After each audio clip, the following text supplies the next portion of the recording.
So I have a question for you. What's happening here? Where is Hoyo going with this? Now, we've had people project their voices before, but this is kind of different. The person here, known as N, is very clearly present in some way. So I asked myself, does this mean anything for the story going forward? And the answer I came to was kind of surprising. So let me talk about it. In this video, I'll mostly be reviewing existing lore, but with new context up until 4.2. And just a heads up, there will be a dash of speculation thrown in. And this video may or may not include me singing, so yeah, let's get started. I suppose you're wondering what I mean when I say Genshin has a Twilight Zone. Well, we're actually pretty familiar with it. Part of what I mean is dreamscapes, dream spaces, dream realms, and things like it. But it's not that simple. So let's grab a bundle of those loose threads and try to weave them into a coherent concept. First, we should talk about the Aranara, as their home is in a dream. Now, Araja is the tree that hosts this dream space known as the new Vanarana. Now, even though he has some kind of projection of himself within the dream, he can't leave the village.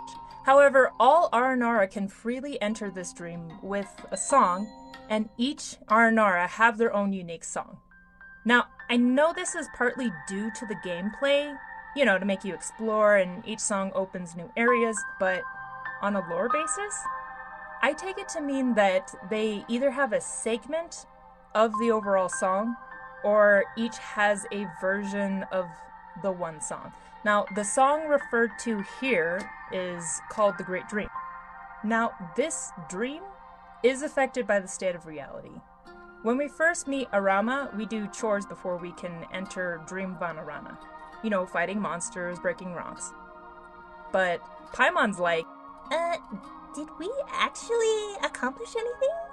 To which Araja says, of course, things will improve greatly now. So again, reality does, in fact, affect the dream. But if reality can affect the dream, then why can't the dream affect reality? Oh, worth noting, memories here are unreliable. If you remember, Araja does give us a journal to record what happens in Vanarana. Without this record, we literally forget what happens when we leave the dream space. Memories made here are ephemeral.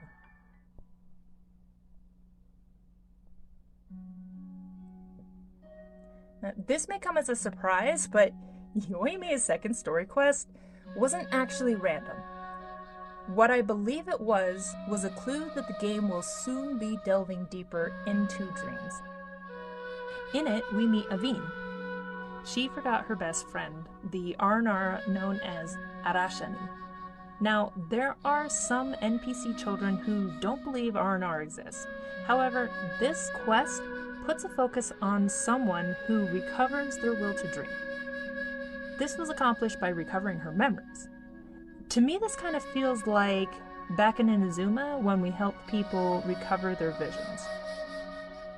Now, both Yoimiya and Aveen were able to see the Aranara that we summoned.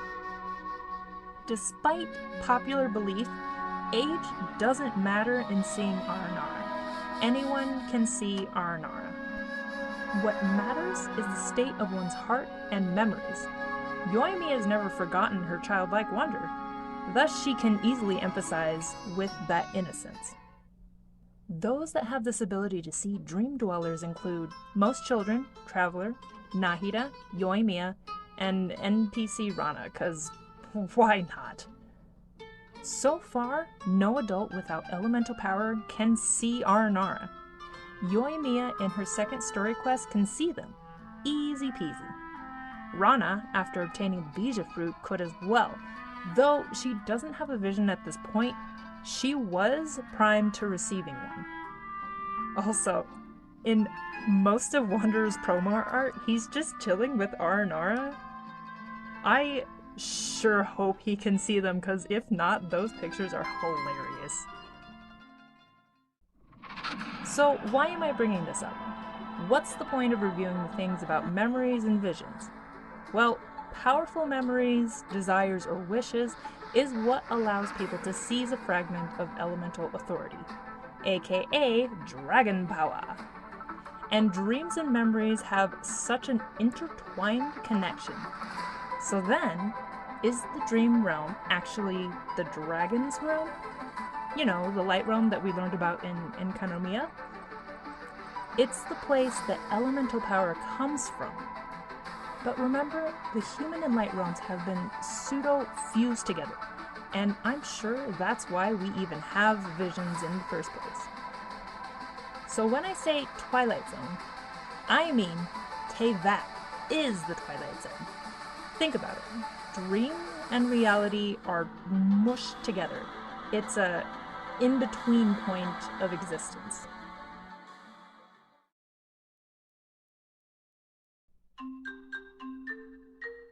I want to discuss the Song of the Great Dream. Believe it or not, this concept is important for the entire game. There's a lot of emphasis on songs and stories within Genshin.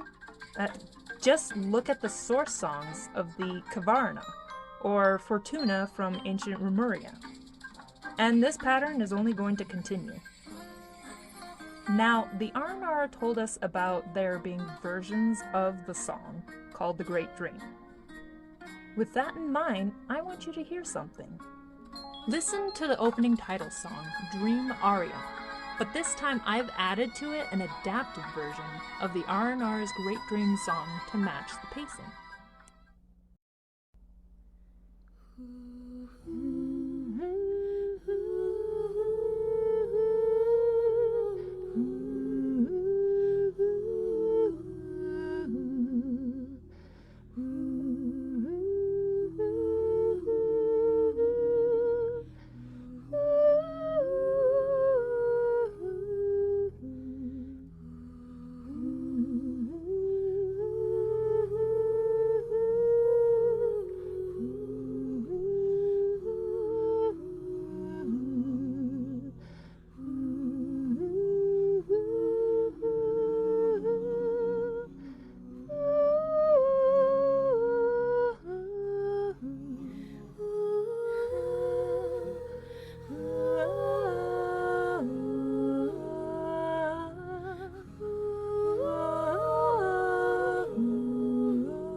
Yes, I did spend hours adapting and recording this myself, and it's not glorious, but it was necessary to prove my point.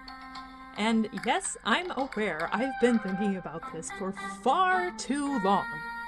Now, these compositions are not a one-to-one, but overlaid like this, I'm sure you can hear the similarity.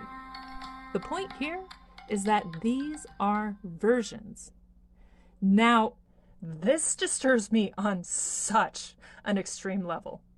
The possibility of each region having its own version, or having a variation of part of the Great Dream, that's also a possibility. For instance, the music in Fontaine's Ordo sounds like another version. And what if Yoimiya had a version that's a dirge of the Great Dream? I'm gonna be honest, I don't have much experience in music theory, but just try humming the Dream aria over other songs sometimes. It's kinda trippy. All this to say, I think I have a pretty good guess where N is. And the answer is just that she's straight up talking to us from the dream realm. But then that made me question. Is Alice? Is Rhine-Daughter? Is the whole gang, like, hanging out in the dream realm?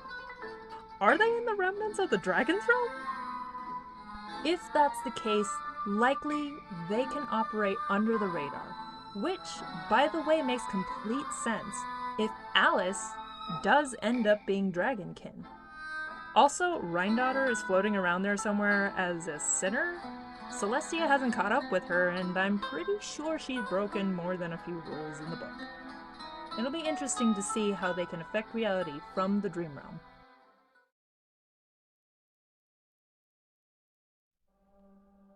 So, assuming that Teyvat is one giant dream, then suddenly Traveler's role as the witness is the most important thing in the game. But whose dream are we in anyways?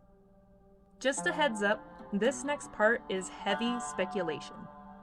Go back to Sumeru's Archon quest. You know, the one where we learn about samsara cycles? Now look at that entire event, but with the lens of foreshadowing. Traveler finds himself stuck in a samsara dream cycle. The Traveler is the one with the strongest sense of deja vu. Someone behind the scenes helps us learn the truth. Cycles vary, but the end result of each remain the same. Someone is harvesting power from these cycles. Multiple dream spaces are smashed together. There is a master host to the dream. Now let's review these on a worldwide scale. Teyvat has a 500-year cycle. Traveler is not affected by Irminsul updates. Traveler receives behind-the-scene help throughout his journey. Cycles of Teyvat play out more or less the same. Someone is harvesting power from the world. Teyvat contains different area bubbles. There is a host sustaining the whole world.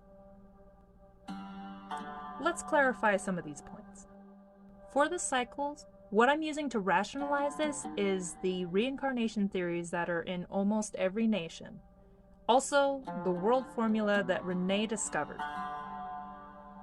The fact that the world repeats itself is not something I think most would dispute. But I will share a thought. What if Traveler, who is unconditionally loved by every important and influential person in Teyvat, what if they've been through Teyvat before? 1 time, 2 times. Now, in the Archon quest, Traveler didn't notice the repetition at first, only that something was off. This could be a similar case. So suppose they've walked the world many, many times and met previous reincarnations of vision holders.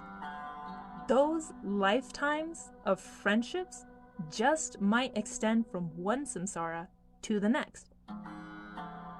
Even if their memories are lost, the feelings can linger. An example of this is in Nahida's story quest. Even though she can't remember Rukkhadevata, the feeling that someone had supported her in the past remained. But of course, this could very well be main character plot armor, but you never know with Hoyo. Now, the help that I think Traveler is getting behind the scenes is Alice and her gang. This isn't my theory, but some have speculated that Alice has been helping the Traveler through the Teyvat guides she leaves in every nation. And then, in Fontaine, N just ups and gives us a hint. She's like, "You'll be fine if you just do your thing." Now, why I say that Teyvat has area bubbles is because each nation is distinctly separate from others. The landforms, the regional specialties, the cultural development. Now, these have almost no bleed over into other regions. In real life, the technology and resources of different countries are usually traded and further improved upon. Now, what I think is happening here is that the Archons are kind of like a sub-host, sustaining the dream. But the main host, the one powering the great dream, I think that person is none other than Nibelung, the Dragon King. The reason I give them the title of host is because someone has to be harvesting power other than the host. The host is not aware of what's happening in this scenario. it makes more sense that the usurper, the one who's in control, would be siphoning power to, say, heal their battle wounds. I don't think an overthrown Dragon King would have that kind of power at the moment. Also, I'm basing this off of the fact that Nilou was the host in the Archon quest. You know, Nilou, the one dressed like the goddess of flowers, aka a Seelie said to have beautiful horns. Now, the other reason is stupid. Basically that the spelling of Nilou and Nibelung look the same to me, like one could be a nickname for the other. Look, don't judge me. Sumeru is the center of both the story and the world. It's the halfway point where the plot should shift. That's where fun and games die, and the gravity of reality sinks in.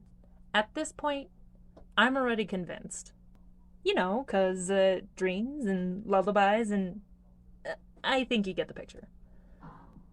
Now, before I go, there's one last thing. Columbina knows Senora's theme song. Think about that a second. Is this a fourth wall breaking thing? I'm talking about theme songs here. As in, the thing that Hoyo uses to market to us, the player. It's certainly the only time we've seen a character in-game knowing one. Singing one. Does Columbina know how to manipulate reality through song? This is Say No to Kraken, and unfortunately I'm spreading my madness on your media.